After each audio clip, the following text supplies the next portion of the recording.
Howdy, assholes! Are you 13? Are you? Well, let me tell you something. If you're 13 years old or older, sit back, grab yourself some popcorn, enjoy the show. You're allowed to stay. But if you're not 13, get the fuck out. Right now. This show is not for you. It is not for children. It is for adults and young adults, and you should go ask your parents why they suck at their job because they're letting YouTube raise their kid. So yeah, go do that. Come back when you're 13. Enough said. What makes a good villain? Let's be honest, people. That question is likely never going to be answered properly, no matter how hard you try. Some people think a good villain has to be born with a thirst that can only be quenched by the blood of billions. While on the other side, there are some people who believe that a good villain starts off as a good person, a sympathetic villain if you will, and then slowly over the course of their life, events turn them into murderous monsters. And frankly, no matter what villain you prefer, you have to admit that both sides of the argument have excellent examples to pull from. But there is one villain that is so unique and so iconic that as long as Godzilla, the king of the monsters, is around, he will always remain as well. That villain is Ghidorah, the three-headed monster. A creature so powerful and so terrifying that it literally took 3 of Earth's mightiest monsters just to bring him down. And even then, they couldn't kill him. Also, I really like this screenshot, so y'all can't stop me from using it. Fuck off. So Noah, during our King Kong vs. Godzilla video, you made a slight little error where you thought that Mothra vs. Godzilla happened to be Ghidorah the three-headed monster. So clearly you were excited for this one. How do you feel about today's little film, buddy? Oh, I'll tell you now. I'm excited. What, is Ghidorah like your favorite Godzilla villain or something? He is definitely one of my favorites, especially this show. I just fucking love the design. Yeah. Well, I mean, everyone does, dude. There's a reason he's so there's a reason he's in almost every single version of the King of the Monsters. He's one of the most iconic villains of all time. And speaking of Ghidorah... Except for GMK, where he's a hero. Yeah, we'll be talking about that later. I mean, still a good design. It's a good design, but just... no. Even though, technically speaking, he wasn't even actually Ghidorah. He was just that one other dragon I cannot remember the name of, just with 3 heads. Yamata no Orochi? Yeah, that. Alright, let's get on with today's film, bro. Alright, Ghidorah the Three-Headed Monster. Released in the same year as Mothra vs. Godzilla, in 1964. And, as such, 2 of the monsters from the prior film are pretty much the exact same as they were in the prior film, Godzilla and Mothra, whereas Ghidorah and Rodan are 2 very different kaijus in this aspect. Ghidorah being, obviously, brand new to the franchise, this being his debuting film, and Rodan getting an updated design, design that I personally think was... What? And size, because I'm pretty sure he was smaller in his first film. Yeah, maybe. I'll actually have to research that. And yeah. Ghidorah the Three-Headed Monster. Let's go ahead and dive straight into this baby. Alright, so for the background of this film was actually rushed into production. And the reason for that was the fact that Toho was actually planning on a holiday slate film. Forgive me if I'm mispronouncing this. Redbeard. And it fell behind...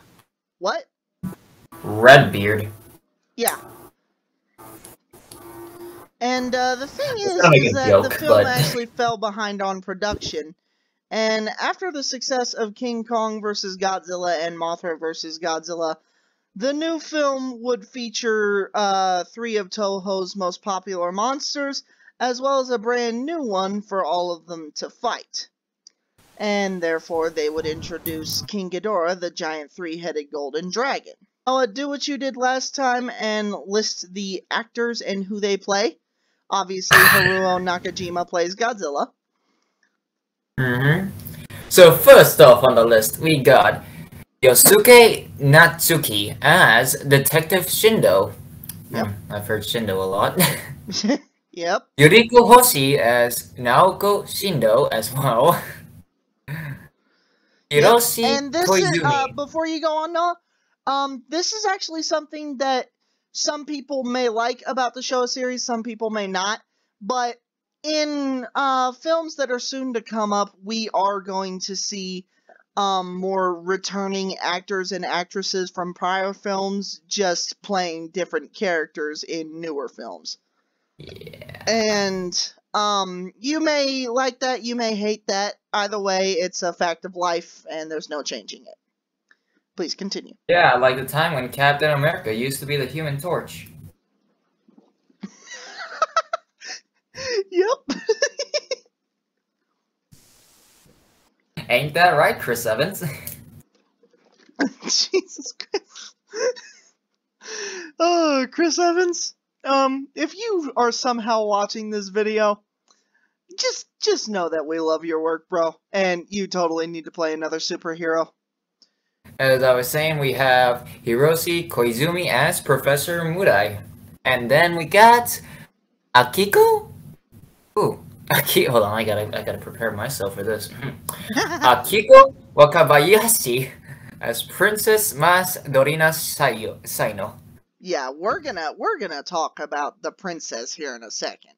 But do continue, because just a side note, that is one of the coolest, but at the same time, dumbest side plots of any Godzilla movie. And we got some returning actors, Emi and Yumi, or as they are called here, the Peanuts, as the Shobujin. It's Shobujin, yes. Takashi Shimurai as Dr. Tsukamoto. This one isn't highlighted. Neat. Isaya Ito as Mames. And we got... Oh, this is a tricky one. Akihiko Hirata as Security Chief Okita. Kenji Sahara as Kanamaki. Okay, I think I said that right. This one's a fun one. We got Susumu Kurobe as Assassin. He's literally just listed as Assassin too, is the best part. Because I think they did the same thing on Wikipedia. What site are you getting this from? IMDb, I'm guessing? The same as UFC, Wikipedia. Oh. Okay, well that explains why our notes are so similar. And then we got Ikio Sawamura as none other than the legendary fisherman. Wait, say that again? We got Haruo Nakahima as none other. I mean, no, wait. Yeah, wait, no, that's Godzilla. Okay, I was just saying. We got Ikio Sawamura as none other than the legendary fisherman.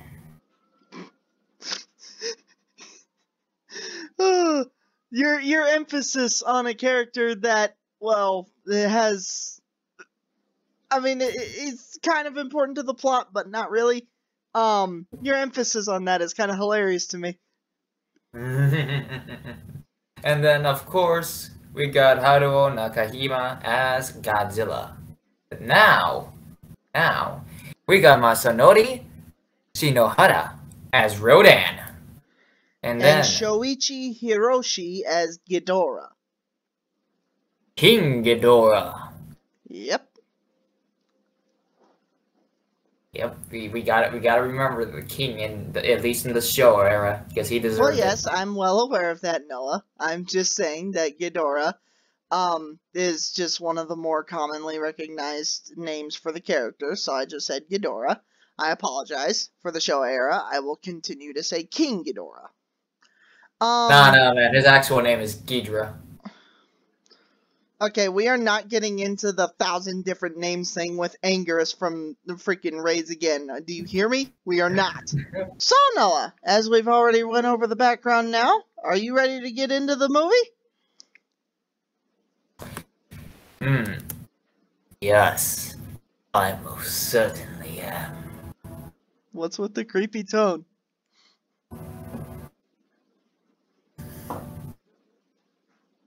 Nothing to it, I just wanted to say it like that. Go ahead, man. Okay. Alright. So yeah, Ghidorah the Three-Headed Monster, released in 1964, follows Detective Shindo as he is actually placed on assignment to protect the princess of an entire other country. I don't actually know if the princess is from a country that actually exists or doesn't.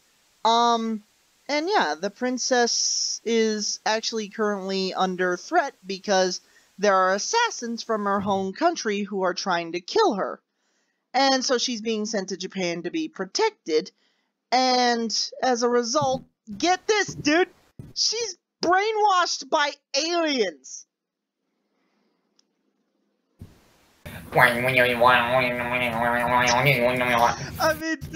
talk about a freaking plot twist. First of all, how the hell, you know what, it's just best not to ask too many questions.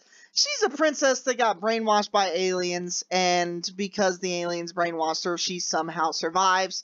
It's a whole lot of bullshit that I don't understand, but you know, whatever. It's the Showa era. Yeah, no kidding, dude. And, yeah, while all this is happening, Shindo must not only protect the brainwashed alien princess, but he also must do so amidst one of the worst kaiju attacks in the history of Japan itself, because there had been kaiju attacks before. This was the first time where there were actually 4 different kaiju that are all, like, pretty much all equally as deadly as the other. And yeah, you can definitely tell that Godzilla and Rodan are easily 2 of the most thick-headed individuals of this film. We'll get to that later. Yeah. Oh, yeah. And, yeah.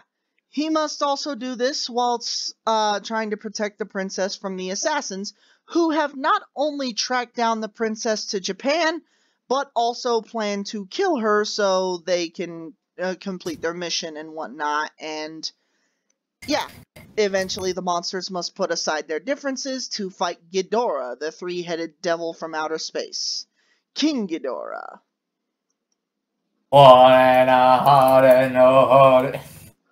Jesus Christ. No, you have some of the weirdest vocal impressions I've ever heard, but I'm not complaining. So yeah, first of all, let's go ahead and get the humans out the way. Significantly better than the last movie, alright? Significantly better than Mothra vs. Godzilla. They actually have shit that they have to do, and their side plot of the princess being brainwashed by aliens, actually is kind of important to the plot, because the aliens brainwash her and turn her essentially into a prophet, where she tries to warn everybody about the arrival of giant monsters, and she's basically the only reason why the Shobijin survived this movie, because, yeah, she prophesied that Godzilla was going to appear around the ship that the Shobijin were supposed to take home.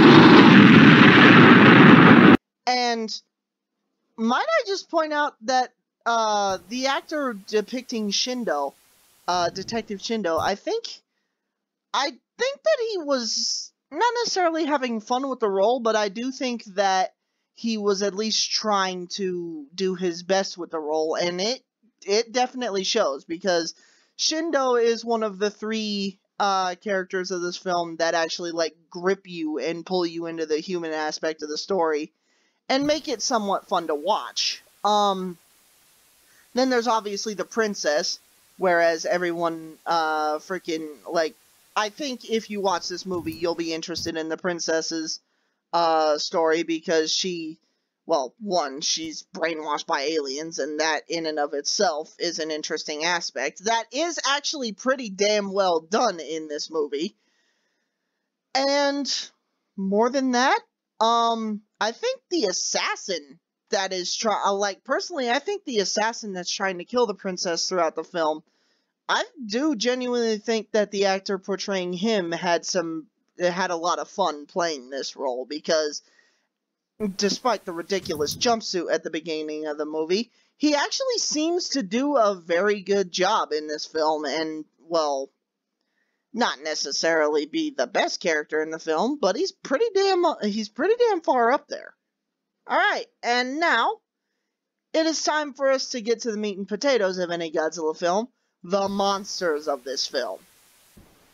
Holy shit, was this movie amazing when it comes to monster action. First of all, Godzilla, Mothra, and Rodan. Well, Mothra more towards the end of the film. But Godzilla and Rodan spend basically the first part of the movie fighting themselves. Alright? Yeah. And, I love the way that Godzilla actually acts when he doesn't know what the hell Rodan is. He literally follows Rodan after destroying the ship he woke up next to. He literally follows Rodan all the way to the Japanese mainland, and as a result, he's trying to figure out what Rodan is, and the second he finds out that Rodan just so happens to be another giant monster, he all of a sudden goes from curious to aggressive, and he starts actively pursuing Rodan in order to try and fight him, and eventually Rodan just gets tired of being chased and decides to turn around and fight. Oh, you wanna follow me, bitch? Eh? You want my weed? You want fucking weed? Hey, come at me, bitch. Come here.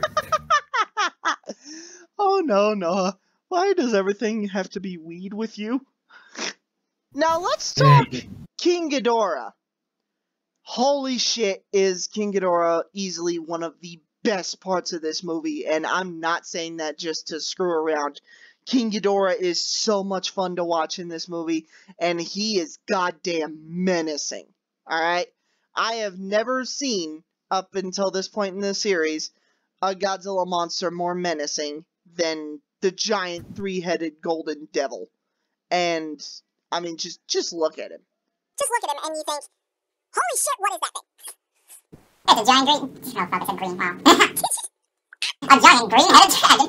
You're thinking of Shenron, bro. Apparently, and also for the fact that there's a fucking rainbow winged Ghidorah. Yeah, Ghidorah initially wasn't supposed to be golden. He was actually supposed to be the colors of, the rainbow. I think his wings were supposed to be red and green and shit like that, whereas his body was blue. Am I right, or am I wrong on that one, Noah? Well, you're 7 to 8% right. Here's a picture. Yes, please send me a picture, because I don't exactly know. Yeah, that's two of them. I think we just need one. There we go. So I was right. Yep. Alright, yeah, that's cool. I will probably be posting that picture, to get better detail of it, in the actual video itself, so don't take that down. No, don't take that down. So yeah, I almost started typing there. And yeah, let's go ahead and talk about the effects for Ghidorah real quick. So the suit for Ghidorah is actually a combination of suitmation, aka tokusatsu, and puppetry. Whereas the actor for Ghidorah had to literally stand inside of the suit and had to be hunched over pretty much all the time because of how the suit was designed. Whereas 7 people, not counting the suit actor inside, had to be on the rafters above the suit just to make the movement of the heads and tails work. And, I mean, clearly it took a lot of effort to make Ghidorah, King Ghidorah, a menacing and interesting looking threat, but it also took a lot of effort, it seems, just to move around in this thing. Oh yeah, it did. It did. Yeah. Because all the wires would keep getting entangled with each other while moving the heads. Yeah, I can totally see that too. Especially with how freaking floppy the monster's head is. The heads are, I mean, shit, they're constantly flipping around and going in circles and looping and shit. How the hell King Ghidorah even knows where the hell he's going is beyond me. But, you know, it's the 60s. Who gives a shit at this point? Dude, I'm not gonna lie. I think that this movie and the next are some of the best when it comes to monster action in the early Showa series. Because This next one is I fucking find it hilarious. yeah, I even we'll have get a to that one meme later. on it. We'll get to that one later, Noah. Calm yourself. I But have my yeah, phone already. King Ghidorah in this film, he is excellently established as this massive threat, no pun intended, because, obviously obviously Rodan and Godzilla start fighting each other at the beginning of the film, but Mothra eventually convinces them to fight King Ghidorah with her so that they can drive King Ghidorah away from the planet. And at first, Godzilla and Rodan do protest and try to avoid fighting King Ghidorah. But soon enough, after Mothra goes and fights Ghidorah alone, they join and the massive Royal Rumble begins. And Also, don't forget the fact that, thanks for the translation from the Shohujin, Godzilla loves to swear. But Mothra is still trying. Hate them. And yeah, Godzilla's the king of monsters. He's also the king of the F word. Or, well, I'm presuming the F word. Yeah, let's just insert the clip. Oh, Godzilla, what terrible language!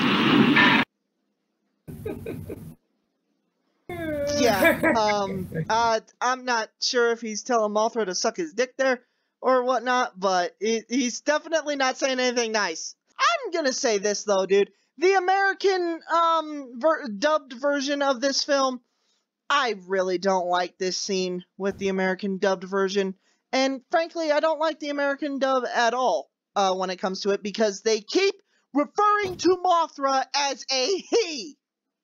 Are you serious?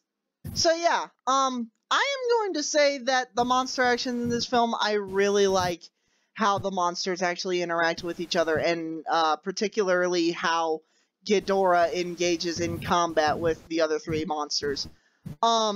First of all, his gravity beams are obviously his primary weapon, and how lethal is he with those damn things? He starts flinging around his heads and blasting with his gravity beams, and all of a sudden Mothra just goes flying because of a lucky shot. And frankly, Mothra gets her ass kicked until Godzilla and Rodan show up and finally start to help her. And then it's actually kind of cool how it goes from a one-sided match to pretty evenly matched, whereas Godzilla, Mothra, and Rodan clearly as a combined force are required to take down this giant three-headed dragon. And I hate to say it, but if Rodan and Mothra weren't there, Godzilla probably would have died in this fight, because King Ghidorah is just too damn powerful at this point in the series. Yeah, I want to know what would have happened. Want to know what might have happened to Goji if he were alone? I'm scared. Oh Jesus, that did happen to him. So yeah, Godzilla, if he was alone in this scenario, actually would have got his ass kicked. And here's the thing. I'm not gonna say that Rodan wasn't like required to win this fight, but why the hell did Mothra climb up on his back to web and silk up Ghidorah when he could have just dropped her on a mountaintop and actually helped Godzilla with the physical aspect of it? Don't get me wrong, I like seeing Mothra getting like a free taxi ride from Rodan, but that just seems a little unnecessary to me. In a way it does, but it also kind of proves on how strong Rodan is himself. He's able to lift Mothra with ease. Yeah, I mean, to be fair, that is a very good indicator of just how freaking strong Rodan's body and bones are. Because how much does Mothra weigh as a larval stage? 10 to 20,000 tons, I think. Yeah, okay. So yeah, that's actually a really good indicator of how strong he is. Physically anyways. And yeah, essentially the film basically ends pretty much the same way a lot of these movies are going to end, with our heroes prevailing and the evil space monster Ghidorah flying off into destinations unknown, only to be found in the next movie Back to Mars. where... What? Back to Mars. He might have gone back to Mars, but considering the planet he's on in the next movie, don't think he made it to Mars. And me personally, when it comes to this film, I'm actually gonna say that, well, for recommendations on who to watch, I would somewhat recommend that children watch it, but at the same time I wouldn't, because frankly, the first half of this movie is going to have your kids wanting to go to the bathroom to pretend like they're still interested in it, but they actually just want to run away. Because it takes such a god-awful long time to get going. Yeah, kind of does. But once it does... Yeah, once it picks up speed, it turns into one of the better films in the early Showa series. Who would you recommend this film to, Noah? Honestly, since it is kind of a, fun action film, I would honestly say that, kids can watch this. There's not much that would be bad and not be recommended for kids, and plus, this is the movie that actually started portraying Godzilla as a child-friendly kaiju. Yeah. And actually, let's talk about Godzilla's journey so far through the Showa series. First off, in Godzilla Raids Again, we're starting there because the original 54 was his dad. But in Godzilla Raids Again, Godzilla didn't, hate humanity, but he was kind of a cynical bastard. And once he killed Anguirus, he kind of burned the body. And I don't necessarily have a problem with that, but considering the fact that Godzilla becomes best friends with that kaiju's son later, it does kind of make it feel a little awkward. And then in King Kong vs. Godzilla, he was essentially the same thing as he was in Godzilla Raids Again, except he was a little bit more on the playful side because he felt like he could toy with King Kong until plot kicked in. Electrical powers my ass. Yeah, no shit. And then there's the film before this one, Mothra vs. Godzilla, where Godzilla was straight up depicted as a villain, and that was honestly the last time in the original series, and for the majority of the films afterwards, that actually depicted Godzilla as the villain. Because now, yeah, Godzilla started off pretty much the same way he was in Mothra vs. Godzilla at the beginning of this film, but at the end of this film, he doesn't hate humanity, and he will not actively seek out or hunt down humans to kill, unless they attack him first. And I actually really like that about Godzilla, because this movie and the one prior are the ones that changed the future of the Godzilla franchise forever, and I love that fact. So, yeah. Not only have the Godzilla films themselves progressed in quality, but so has Godzilla as a character overall. And frankly, I think Godzilla is the only character that really changes throughout the films, other than Rodan in the next movie, but, details. And so yeah, that was Ghidorah the Three-Headed Monster, and hopefully it turns out to be one of the better, not hopefully, it was one of the better films of the Showa series, and I think that it was a fun little monster movie. We will see you guys tomorrow with Invasion of Astro Monster. Which I do have a meme about. Oh, I'm scared.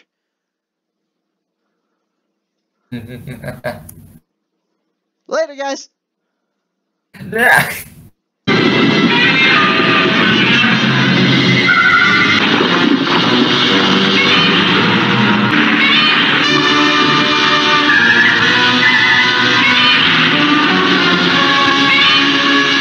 Alright, y'all know the drill. Like, leave a comment, and subscribe. Y'all want more videos, right? More kick-ass shit? Well, good, because I want more views. Let's help each other on this.